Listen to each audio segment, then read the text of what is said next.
आज आपण बनवत आहोत मस्त हेल्दी असा लौकीचा हलवा। तर लौकीची भाजी खाण्यासाठी लेकरं जरासं हे करतात की भाजी खात नाहीत किंवा पराठे केले तर पराठे पण खात नाहीत।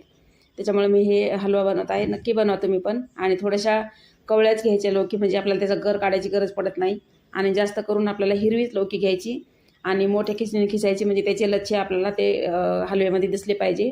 आणि पटकन बनवायचा, म्हणजे ते लौकी आपण कापून जास्त वेळ किसून नाही ठेवू शकत, ती थोडीशी काळी पडती।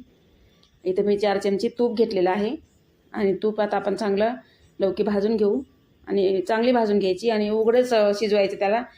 कलर जशाला तसा राहतो, झाकल्यावर थोडंसं त्याचा कलर पांढरा होऊ शकते, त्याच्यामुळे उघडच मी फ्राय करून घेतलेला आहे। आणि इथे मी थोडासा खवा घेतलेला आहे, खवा टाकल्यानं अप्रतिम अशी चव लागते। आणि इथे मी काजू बदाम, थोडेसे वेलची आणि हे पिस्ता वाटून घेतलेले आहे। थोडीशी छोटी वाटी मी साखर टाकलेली आहे। मला झाली सर्दी, आता थोडंसं मला बोलायला प्रॉब्लेम व्हायला आहे। आणि चांगलं फ्राय करून घ्यायचं आपल्याला। इथं बघा आपला अप्रतिम असा हलवा तयार आहे। व्हिडिओ आवडला असेल तर एक लाईक नक्की करा आणि तुमच्या मित्रमैत्रिणींना नक्की शेअर करा। आणि असेच माझे व्हिडिओ बघत जा, लाईक करत जा। तुमच्या सपोर्टमुळे मला पुढचा व्हिडिओ बनवण्यासाठी अजून उत्साह येतो। Bye bye.